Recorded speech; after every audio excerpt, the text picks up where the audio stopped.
Bienvenue. Aujourd'hui, on s'attaque à une question fondamentale, je dirais, pour quiconque songe à démarrer une entreprise. Quels sont les principaux pièges financiers et organisationnels à éviter? On a vraiment épluché une pile de documents pour ça, des entrevues avec des entrepreneurs d'expérience, des analyses, des témoignages, et notre mission, c'est d'en distiller les 5 erreurs qui font le plus souvent dérailler les projets. Bref, tracer une carte pour naviguer dans les débuts qui sont souvent assez troubles. Et ce qui est fascinant, c'est que toutes ces sources-là convergent vers une même idée. Le mythe de l'entrepreneur qui est né pour ça, c'est justement ça, un mythe. C'est pas une question de génie inné, donc. Pas du tout. Le succès, c'est pas un coup de chance, c'est l'application rigoureuse d'un processus, d'une discipline. En identifiant les erreurs les plus communes, on trouve pas une recette magique, mais on a une série de mises en garde là, qui augmentent vraiment les chances de réussir. D'accord, alors allons-y. Le premier piège, qui semble être vraiment le point de départ de bien des problèmes, c'est de courir après l'argent plutôt que la liberté. Ah, ça, c'est tellement fondamental. Les sources sont claires. Beaucoup se lancent pour faire de l'argent, mais c'est une vision qui les enferme dans la même course folle que le salariat, mais avec plus de risques. Exactement. C'est une distinction clé. Se concentrer sur les revenus du mois, c'est penser à comment on va payer les factures le mois prochain. Mais se concentrer sur la croissance des actifs de l'entreprise, c'est construire une machine qui va générer de la richesse à long terme. La première approche, c'est comme s'acheter une nouvelle job. Oui, puis souvent une job moins bien payée et plus stressante. La deuxième, c'est de bâtir sa liberté. Et ça a des conséquences très concrètes. Comme quoi, par exemple? Sur la fixation des prix, pour commencer. Beaucoup de débutants, par peur, fixent des prix tellement bas qu'ils n'ont aucune marge de manœuvre. C'est un point qui m'a vraiment frappé. Frappé dans les documents, il y a un exemple pour le contexte québécois qui est assez brutal. Pour qu'un entrepreneur individuel puisse se mettre, disons, 50 000 net dans ses poches par année. Oui, il doit facturer beaucoup, beaucoup plus que ça. On parle de peut-être 100 000, 120 000 de chiffre d'affaires. Exactement. Et ça, c'est un choc pour beaucoup de monde. Faut penser qu'il faut d'abord collecter la TPS et la TVQ, qui sont pas des revenus, là. Faut les remettre. C'est juste de l'argent qu'on gère pour le gouvernement. Précisément. Ensuite, sur ce qui reste, il y a les dépenses de l'entreprise, les logiciels, le marketing. Puis, sur le salaire qu'on se verse, il y a l'impôt, le RRQ, le RQAP. Bref, le calcul est complexe puis beaucoup l'ignorent. Ils voient 7 000 qui rentrent dans le compte et ils pensent qu'ils sont riches, mais dans le fond, leur profit net, c'est peut-être 1 500 $. Ce qui nous amène directement à ce que les sources appellent l'intelligence financière.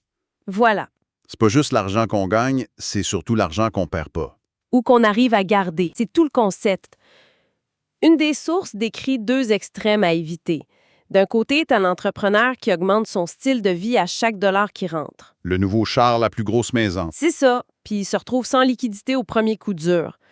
De l'autre, tu as celui qui réinvestit absolument tout dans la business sans jamais valider si elle est vraiment profitable. Il se paye un salaire de misère pendant des années. L'équilibre est tout, alors. La clé, c'est de générer un vrai profit, de se payer correctement, puis d'utiliser une partie de ce profit pour la croissance, mais sans prendre des risques démesurés, comme investir dans des choses qu'on comprend pas du tout. C'est une discipline en soi. Et cette idée de ne pas tout maîtriser nous amène directement au deuxième piège, le syndrome du super-héros. Ah oui, le classique! L'entrepreneur qui pense devoir tout faire lui-même, de la compta au marketing. C'est une recette pour le burn-out. C'est même plus profond que ça. C'est pas juste une question de gestion du temps. Le piège du super-héros, c'est un piège de perspective. C'est-à-dire? Le fondateur est par définition la personne la plus biaisée de son entreprise. Il est trop en amour avec son idée, trop proche de son produit. Déléguer et surtout recruter, c'est pas juste acheter du temps, c'est acheter des perspectives différentes. C'est le seul moyen de débiaiser la prise de décision. L'entrepreneur Laurent Tapie le résume de façon très directe. Là, il dit « Tout est dans ton équipe ». C'est une excellente citation. Mais bâtir une équipe, c'est pas juste embaucher des gens compétents. Non, c'est vraiment une question de chimie. L'erreur classique, c'est de recruter ses clones. Notre excellent technicien. Tu as besoin d'un vendeur charismatique, d'un gestionnaire rigoureux. Une entreprise, c'est comme une équipe de hockey, tu sais. 5 excellents compteurs sur la glace, ça garantit pas la victoire. Il faut des défenseurs, un gardien. Fait que la première étape, c'est une introspection. Une introspection brutale, oui. Où est-ce que je suis faible? Et ensuite, recruter pour combler ces faiblesses-là. Et cette humilité de reconnaître ses faiblesses, ça s'applique aussi à l'apprentissage.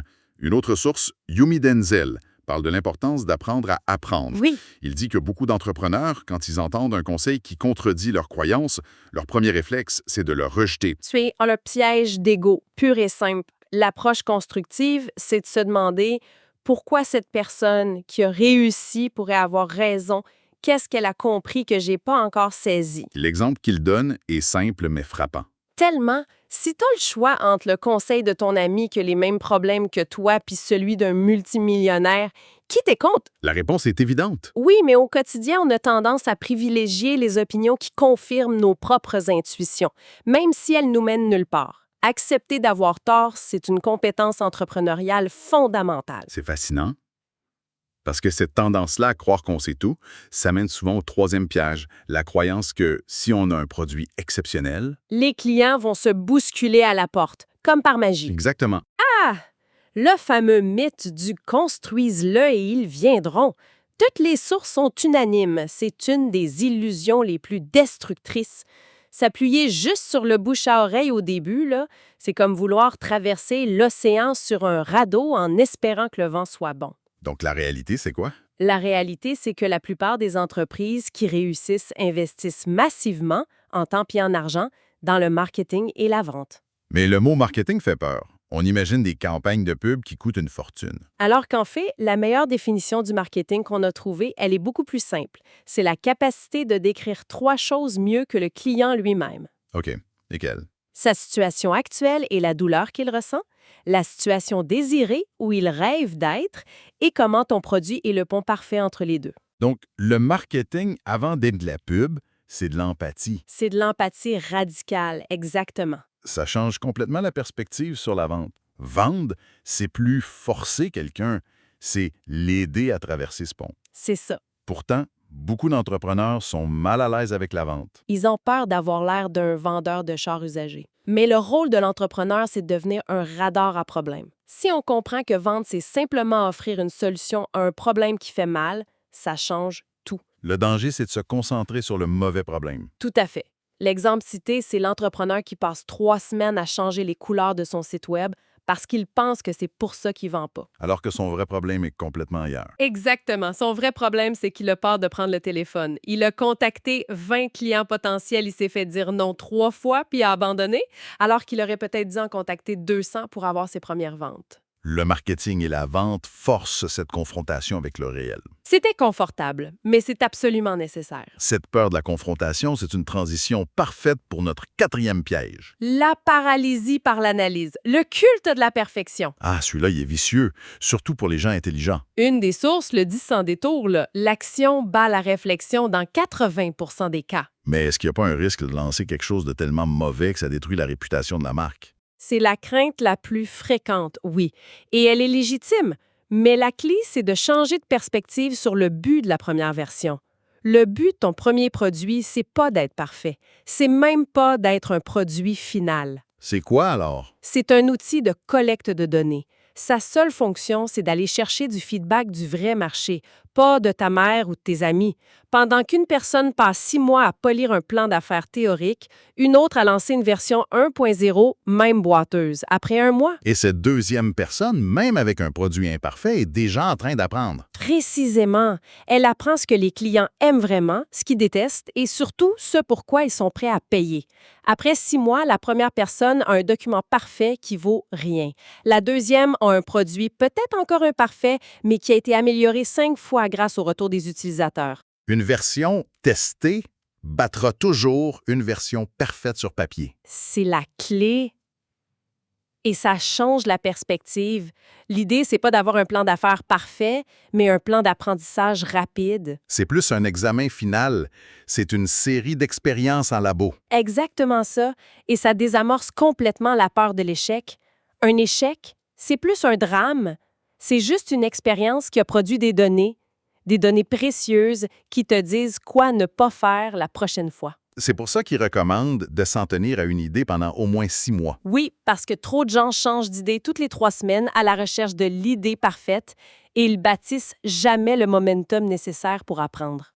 D'accord, donc, on a agi, On a appris du marché, on a une version qui tient la route, mais comment on s'assure que ça devienne durable? C'est là qu'intervient le 5e piège, négliger la structure et les processus. On pourrait l'appeler le piège du « on verra ça plus tard ». Et ça commence souvent dès le début, avec les erreurs d'association. La plus classique, la répartition à 50-50. Ça semble équitable pourtant. Sur papier, oui. En pratique, c'est la recette pour une paralysie totale le jour où les deux associés sont pas d'accord. Faut toujours qu'il y ait un mécanisme pour trancher. Et il n'y a pas que les pourcentages. Les sources parlent aussi du danger de s'associer avec son jumeau professionnel. Oui, 2 techniciens qui partent une boîte ou 2 vendeurs. Au début, c'est le fun, ils parlent le même langage. Mais vite, ils réalisent qu'il manque des compétences critiques. La force, c'est la complémentarité. Et l'autre erreur, c'est le manque de formalisme. Le fameux pacte d'associés, c'est essentiel. C'est comme un contrat de mariage pour les affaires. On le fait quand tout va bien pour se protéger si ça va mal. Que se passe-t-il si l'un veut partir? S'il décède? Y penser au début, c'est de la maturité, pas du pessimisme. Au-delà du légal, il y a la structure des opérations au quotidien. Les sources identifient 2 piliers pour ça. Le recrutement et les processus. Pour le recrutement, il y a une règle simple et brutale. S'il y a un doute, il n'y a pas de doute. C'est direct. Ça veut dire que si après 1 mois ou 2, on sent qu'un nouvel employé n'est pas à la hauteur, c'est beaucoup moins dommageable pour tout le monde de s'en séparer rapidement. Et pour les processus, l'exemple de Laurent Tapé est incroyable. Il dit qu'en arrivant dans une de ses entreprises, il a juste écouté les appels des vendeurs. Et c'était le cas. Le chaos total. Chacun improvisait, sans structure. Et la solution, ça n'a pas été de rédiger un manuel de 300 pages, non. Un processus, ça peut être très simple. Il s'est assis avec l'équipe et ensemble, ils ont bâti un script de base. Juste un script. Une façon d'ouvrir l'appel, une liste de questions clés, puis des réponses préparées pour les 3-4 objections les plus fréquentes. Juste avec ça, le taux de conversion des ventes a doublé. Wow! L'excellence est souvent cachée dans ces détails d'exécution. Ces processus plates, c'est ça qui transforme une pratique amateur en une organisation professionnelle. Alors, si on récapitule, démarrer en affaires, c'est un champ de mine, mais la plupart des explosions sont évitables. On a vu qu'il fallait viser la liberté, pas juste un salaire. Oui, S'entourer pour débiaiser ses décisions, être obsédé par le client, pas par le produit, agir même imparfaitement pour apprendre vite, et enfin, bâtir des fondations solides. en effet. Éviter ces 5 pièges, c'est peut-être plus important que d'avoir l'idée du siècle. Et en y réfléchissant, tout ça soulève une dernière question, une pensée pour la suite. Nos sources couvrent bien les aspects financiers, organisationnels. Mais Laurent Tapie en mentionnait un point en passant qui est rarement discuté. Lequel? Le rôle crucial du conjoint ou de la conjointe. Ça nous laisse avec cette interrogation.